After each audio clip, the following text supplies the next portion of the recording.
Good reading channel सहर्ष सादर करीत आहेत शहामुनीकृत मराठी ग्रंथ श्री सिद्धांत बोध या ग्रंथाचा मराठी कथासार अर्थात थोडक्यात कथारूपाने प्रत्येक अध्यायाचा मराठी अर्थ।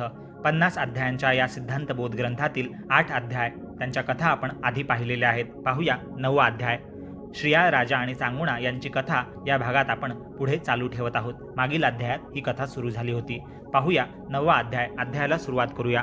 मागील अध्यायात सांगितल्याप्रमाणे बालक बापास म्हणाला की तुम्ही पुत्रमोह सोडून सच्चिदानंदास भजून म्हणजे त्याची पूजा अर्चा करून किंवा त्याचं स्तवन करून नामस्मरण करून आपल्या जन्माचं सार्थक करून घ्या बाबा। पुत्र कोणाचा आणि बायको कोणाची, तुम्ही हरिभजनी लीन व्हा। असे पुत्रमुखीचे भाषण ऐकताच राजा मोहरहित होऊन मी मोहात गुंतलो असल्यामुळे मूर्ख झालो आहे असे बोलू लागला। नंतर पुत्रास राज्यावर बसवून आपण स्त्रियांसहित तो राजा श्रुतिसेन अरण्यात जाऊन तपश्चर्या करत बसला। पुढे विमान येऊन तो स्वर्गात गेला आणि ही कथा आपल्या पतीस चांगुणेने सांगितली। नंतर दुसरी कथा एक कथा अशी सांगितली चांगुणेने, ती आता ऐका। चांगुणा आपल्या पतीला म्हणाली, श्रिया राजाला म्हणाली की माळव्यात उज्जैनी म्हणजेच उज्जैन नगरीमध्ये भूधर नावाचा राजा राज्य करत होता।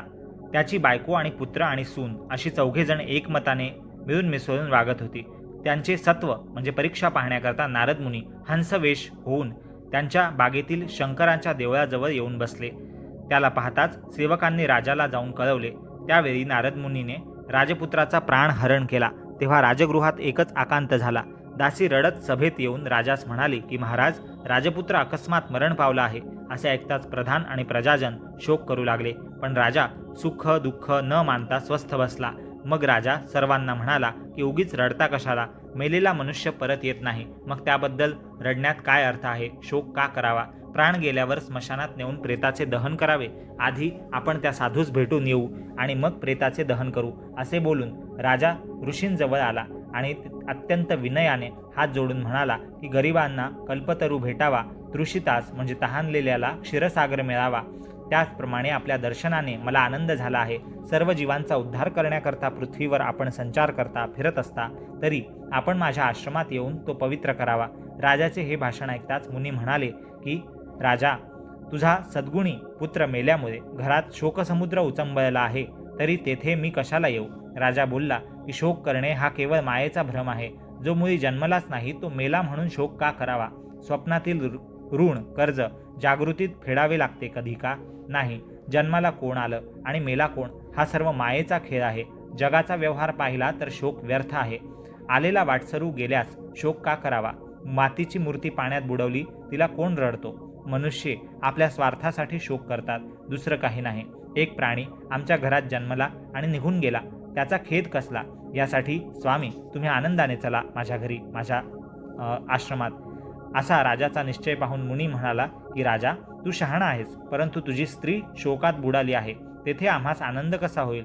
मग राजाने बायकोला जवळ घेऊन बोलावले आणि ती स्वामींना म्हणाली की हे स्वामी, तुम्ही जगाच्या उद्धाराकरताच अवतार घेतला आहे। गंगा समुद्रास मिळण्यास जाते, पण ती दोन्ही बाजूंच्या तीरावरील लोकांना शीतळ करते। तसेच तुम्ही जग तारण करण्यासाठी फिरत असता। हे दयाळा, आता घरी चला आणि आनंदाने स्वरूप दाखवा।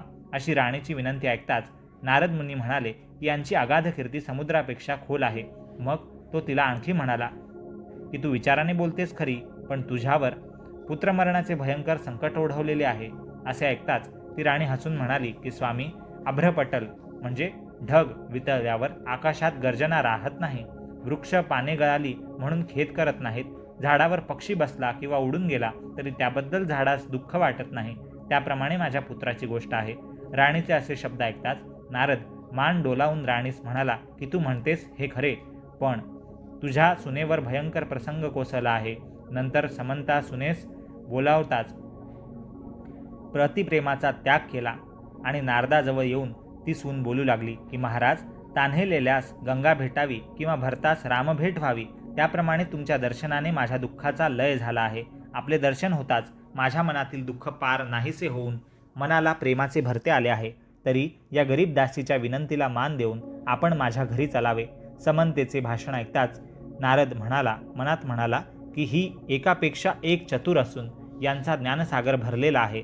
मग नारद म्हणाला की अगं, तुझा पती मृत्यू पावला आहे तरी अगोदर त्याचं दहन कर. समंता ही सून म्हणाली की या पंचमहाभूतांच्या देहात पती कोण आणि स्त्री कोण? हे सर्व मायेचे खेळ आहेत. पती पत्नी जीव प्राण हे सर्व कर्त्याने नेमिलेले आहेत. पाण्यात बुडबुडा उठून फुटला म्हणून त्या बुडबुड्याचा नाश झाला का? स्त्रीचा पती परमेश्वर, त्याला जी वरील म्हणजे त्याच्याशी जी लग्न करेल तीच पतिव्रता, बाकी सर्व विधवा होत. स्त्री पुरुष ही कल्पना स्वप्नवत आहे. कोणी मेला नाही आणि कोणी जन्मला नाही. आत्मा हा सर्वदा अमर आहे, त्याला जन्म नाही आणि मृत्यूही नाही. असे तिचे वचन ऐकताच नारदाने तिची पाठ थोपटली, तिला शाबासकी दिली. मग तिघास हातात धरून घरी घेऊन नारदाने पुत्रास पाहताच तो उठून बसला जो मेला होता आणि म्हणाला की स्वामी, माझे पाप आणि दैन्य जाऊन मी आता जीवनमुक्त झालो आहे. नंतर चौघांनी नारदाचे चरण धरताच नारद मुनींनी आपले खरे रूप दाखवून वैकुंठी गमन केले आणि विष्णूस विमान पाठवण्यास सांगून त्या चौघांना मुक्त केले. आपली वस्तू जर सत्पुरुषास स्वसंतोषाने दिली तर देणाऱ्यास आणि घेणाऱ्यास समाधान वाटते. मोहाने काळ फास बसतो, मोहानेच जन्म मरण भोगावे लागते. मरणाची धडकी बसताच सर्व रोगांची कडकी उठून देहाची कर्म मडकी फुटून जीव काळचक्रात अडकतो. जो मेला तो गेला, त्याचा सोबती कोण होतो? थोडा वेळ गलबला करून मग सुखाने जेवतात. जो मरतो तो आपल्या कर्माची फळं भोगतो. पुत्र जन्मल्यावर साखर वाटतात आणि मेल्यावर शोकात पडतात. स्वप्नातील मोहरांनी जागृतीत संतोष होतो का? ही सर्व भ्रमाची खटपट आहे. स्वप्नातील पुत्र झाले आणि मेले तर त्यांचा हर्षशोक जागृतीत म्हणजे जाग झाल्यावर धरावा का? पिता पुत्र, सासू सून, नवरा बायको हा बाहुलीचा खेळ आहे. ती कोणी आणि कोणाची होत नाहीत आणि शेवटी सांगाती म्हणजे बरोबर येत नाहीत. फक्त धर्म बरोबर येतो. मेल्यावर चंद्र सूर्य आहेत तोपर्यंत कीर्ती मात्र राहते. तन मन जीव प्राण आणि संसार ईश्वरास अर्पण केल्याने अढळपद प्राप्त होते आणि प्रलय काळापर्यंत कीर्ती राहते. अशी चांगुणेने पतीची समजूत करताच तो म्हणाला की प्रिये, मी तुला जे आवडेल तेच मी करीन.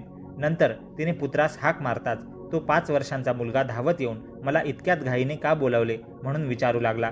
पुत्रवदन म्हणजे मुलाचा चेहरा पाहताच तिच्या पोटात मोहाच्या लाटा उसळू लागल्या, परंतु सत्याची मर्यादा उल्लंघन करवेना. मग मोहाची लहर सावरून शंकरास आठवून ती मुलास म्हणाली की बाळा, तुझ्यासाठी महायोगी भिक्षेस आला असून त्याने तुझ्या देहाचे मांस खाण्याचा निश्चय केला आहे. ते आईचं बोलणं, चांगुणेचं बोलणं ऐकून मुलगा चिलया त्याचं नाव, तो म्हणाला की आज माझ्या भाग्याचा उदय झाला आहे. जसा तृषाक्रांतास अमृताचा समुद्र भेटावा तसा माझ्या देहात सत्पुरुष गतीस लावत आहे. पुष्कळ पुण्य करावे तेव्हा नरदेह प्राप्त होतो. तो देह सत्कारी अर्पण केल्याने मोक्ष मिळेल. माते, यापेक्षा लाभ तो कोणता? मेल्यावर दुर्गंधीची घाण सुटून सर्व माणसे कंटाळून पळतात. केस गवतासारखे जळून हाडे लाकडासारखी जळतात आणि कवटी फुटल्यावर मोक्ष झाला असे समजून लोक घरोघर जातात. जोपर्यंत लोक स्मशानात बसलेले असतात तोपर्यंत वैराग्याचे नवल सांगून संसार नाशवंत आहे असे ते म्हणतात. यासाठी साधुसेवा, भगवत भजन करावे आणि जन्ममरण उल्लंघून सायुज्यपद मिळवावे. आमच्या प्रारब्धात ते कोटचे. आम्ही संसार मोहाच्या कचाट्यात सापडलो असून पदरी पापाचा साठा भरलेला आहे. त्या आम्हाला देव कोठून आठवेल? जसे स्मशानात असेपर्यंत वैराग्य उपसते, आठवते आणि घरी आल्यावर परमार्थाचे शून्य होते, म्हणजे पुन्हा एकदा वैराग्य सोडून संसारात आपण अडकतो. असा चित्ताचा क्षणोक्षणी पालट होतो मनाचा. आता तुमच्या मनास पूर्ण बोध होईल असे सांगतो ते ऐका. वृत्रासुर नावाचा एक प्रचंड राक्षस होता. त्याच्या चरणभाराने म्हणजे त्याच्या पायांच्या वजनाने पृथ्वी खचून शेषनाग वराह दचकून धैर्याने पृथ्वी सावरत होते.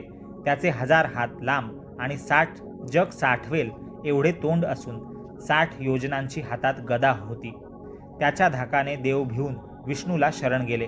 विष्णू म्हणाला की दधीची ऋषींच्या अस्थी म्हणजे त्यांचे हाडं मागून त्याचे वज्र नावाचे अस्त्र बनवावे आणि त्या अस्त्राने, त्या वज्राने हा दैत्य वृत्रासूर मरेल.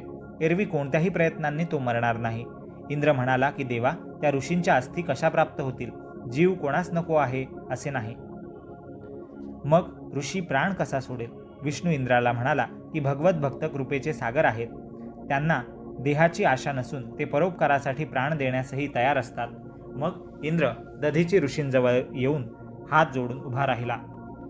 त्याला पाहताच ऋषी म्हणाला दधीची की हे देवेंद्रा, का आला आहेस? इंद्र बोलला की वृत्रासूर राक्षसाने प्रलय मांडला आहे, त्याचं मरण तुमच्या अस्थींनी होईल असे ब्रह्मदेवाचे भविष्य आहे, म्हणून मी तुमच्या अस्थी मागण्यासाठी इथे आलो आहे. इंद्राचं हे बोलणं ऐकताच ऋषी विनोदाने म्हणाला की धन्य तुझा विचार की जिवंतपणी माझ्या अस्थी मागतोस. माझा प्राण घेऊन असुरास मारू पाहता, असे तुमचे देवांचे लक्षण आहे. मग मनुष्यास काय म्हणावे. असे ऐकताच इंद्र निरुत्तर होऊन विचार करत म्हणाला की ऋषी तर ज्ञानाच्या गोष्टी सांगतो, आता अस्थी कशा मिळणार, शेवटी असुर प्राण घेईल. ऋषीला बळच वधावयास जावं तर शापून भस्म करतील तो आम्हाला. अशा चिंतेत इंद्र बुडून गेला. इंद्राचे धैर्य खचले आहे असे ऋषीने पाहताच त्याला अभय देऊन दधीचे ऋषी म्हणाले की तुझ्यासाठी मी प्राणत्याग करतो, तरी माझ्या अस्थींच्या वज्राने दैत्याचा वध नक्की कर. अशी अभयवाणी ऐकताच इंद्राला आनंद झाला. मग ऋषीने योगमार्गाने प्राण आकर्षण करून अस्थी इंद्राला दिल्या. नंतर त्यांचे अस्त्र बनवून वज्र बनवून इंद्राने वृत्रासुराचा प्राण घेतला. हे सांगण्याचे कारण परोपकारी पुरुष धन्य आहेत, त्यांची कीर्ती पुराणांतरी म्हणजे पुराणांमध्येही अखंड राहते. इतके सांगून चिलया हा मुलगा आईला म्हणाला, चांगुणेला की आई, योगी भुकेने पिडला आहे, तरी वेळ न लावता त्याची तृप्ती कर. मग चांगुणा आईने गहीवर सावरून मुलास घरात आणले आणि पतीच्या हातात खड्ग तलवार दिले. तोच राजाने श्रीयाळ राजाने शंकराचं स्मरण करून मुलाचे शीर कापले अतिथीला भोजन देण्यासाठी. चांगुणेने आपल्या मुलाचं शीर ठेवून धडाचा पाक केला आणि पात्र वाढले म्हणजे भांड्यामध्ये तिच्या मुलाचं तिने स्वयंपाक बनवून वाढलं आणि योग्यास म्हटले की कृपावंता, आता आपल्या आत्म्याची शांती करावी. ते ऐकून शंकर म्हणाला, जो परीक्षा पाहायला आला होता चांगुणेकडे आणि श्रीयाळ राजाकडे, तो म्हणाला की चांगुणाबाई, पवित्र शरीर ठेवून अपवित्र धड वाढतेस, तरी आता शीर उखळ्यात घालून गाणे म्हणत कांडून त्याचाही पाक कर, आणि जर कांडताना दुःख करशील, नेत्रातून पाणी काढशील, तर मी न जेवता निघून जाईन. नंतर मग चांगुणेने गाणे म्हणत स्वतःच्या मुलाचं चिलयाचं शीर खलबत्त्यात कांडून त्याचा पाक करून ते पात्र वाढलं आणि शंकरास जेवायला सांगू लागली. तेव्हा शंकर हसून म्हणाला की तुमच्याशिवाय मला अन्न गोड कसं लागेल. हे ऐकताच श्रीयाळ हा पती आपल्या स्त्रीला चांगुणेला म्हणाला की हा पोटच्या मुलास हाताने मारून त्याचे मांस आपल्याला भक्षावयास खायला सांगत आहे, तरी हे राक्षसी कर्म कसे करावे. असा पतीचा विचार ऐकताच चांगुणा पतीचा हात धरून म्हणाली की मी चिलयाला 9 महिने पोटात बाळगला, मग आपण एक दिवस बाळगला त्याच्या आपल्या अंगात त्याला, तर जड काय आहे, तरी मनात काही भेद न आणता योग्यास संतोषित करूया. असं म्हणून नंतर दोघे पात्रांवर बसताच जेवायला बसताच शंकर उठून जाळण्यासाठी निघाला आणि म्हणाला की निपुत्रिकाच्या घरी अन्न घेणे हा पवित्र धर्म नव्हे. तुम्हाला मूल बाळ नाही तर मी अन्न कसं घेऊ शकतो, तुमचा मूल तर मेलेला आहे. असे ऐकताच चांगुणेने चरण धरून मीच अभागी आहे, करंटी आहे असे म्हटले. नंतर शंकराने त्यांच्या मुलाला पुन्हा जिवंत करून चिलयाला जिवंत करून आईबापास भेटवला आणि वर माग असं म्हटलं. तेव्हा चांगुणा म्हणाली की दीनदयाळा, हे शंकरा, मला छळले असे दुसऱ्याला तुम्ही आता कोणाला छळू नका. मग त्याने सर्वांना कैलासास नेले. ही होती मागील 8व्या अध्यायापासून चालत आलेली आणि आता 9व्या अध्यायात संपूर्ण झालेली श्रीयाळ राजा आणि चांगुणा यांची कथा, जी 2 भागांमध्ये आपण ऐकली. हा होता 9वा अध्याय. 9वा अध्याय इथे संपूर्ण झाला. पुढील 50 पैकी 10व्या अध्यायात सिद्धांतबोधाच्या 10व्या भागात आपण पाहूया शिवमहिमा आणि ब्रह्मा विष्णू महेश यांचे स्त्रियांसह गर्वहरण कसे झाले याबद्दलच्या कथा. गुड रीडिंग चॅनलला सबस्क्राईब करा, बेल आयकॉनला क्लिक करा, म्हणजे येणारे व्हिडिओज त्यांच्या नोटिफिकेशन्स मिळत राहतील. सिद्धांतबोध या ग्रंथासारख्याच दासबोध, गणेश पुराण, गरुड पुराण, हरिविजय, रामविजय, साई सच्चरित्र आणि इतरही अनेक मराठी ग्रंथांना थोडक्यात कथासार रूपात समजून घेण्यासाठी गुड रीडिंग चॅनल पाहत रहा. व्हिडिओ सेक्शनमध्ये जाऊन, प्लेलिस्ट सेक्शनमध्ये जाऊन तुम्ही चॅनलवर जाऊन स्वतः उपलब्ध असलेले सर्व व्हिडिओज आजही पाहू शकता. त्याचबरोबर अनेक मराठी आरत्यांचा साध्या सरळ शब्दात अर्थ समजावणारे व्हिडिओज त्यांच्या वेगळ्या प्लेलिस्ट उपलब्ध आहेत. तुम्ही आपण ज्या आरत्या गातो त्यांचा अर्थ समजून घेण्यास इच्छुक नाही आहात का? नक्कीच आहात, मला ठाऊक आहे. त्यामुळे गुड रीडिंग चॅनलवर जाऊन आरत्यांचा अर्थ नक्की समजून घ्या, आणि म्हणजे त्या गाताना पुढच्या वेळेस तुम्हाला त्या प्रत्येक देवी देवताच्या आरत्यांना गाताना नवीन आनंद आणि ज्ञान प्रगट होईल. तो भाव अर्थ समजल्याने प्रगट होऊन ती आरती अधिक सार्थ होईल. त्याचबरोबर अनेक स्तोत्र, अनेक कवच आणि अनेक अष्टक यांचे मराठीत अर्थ समजून घेण्यासाठी जे व्हिडिओ उपलब्ध आहेत ते तुम्ही नक्की पहा गुड रीडिंग चॅनलवर. यासारखेच अनेक मराठी ग्रंथ आणि पोथ्यांचे मराठीत अर्थ थोडक्यात समजून घेण्यासाठी पाहत रहा गुड रीडिंग चॅनल. व्हिडिओ आवडत असतील तर लाईक करा, म्हणजे जास्तीत जास्त लोकांपर्यंत, मराठी रसिकांपर्यंत आपले मराठी ग्रंथ, आपल्या पूर्वजांचे लेखन कर्तृत्व, विचारशक्ती, त्यांचे विचार आणि त्यांचा पराक्रम, आपल्या पूर्वजांचा, देवी देवतांचा, संतांचा, महात्म्यांचा, कथा, त्यांचा पराक्रम, त्यांच्या लीला आपण पुढील पिढीपर्यंत या माध्यमातून नक्कीच पोहोचवू शकू.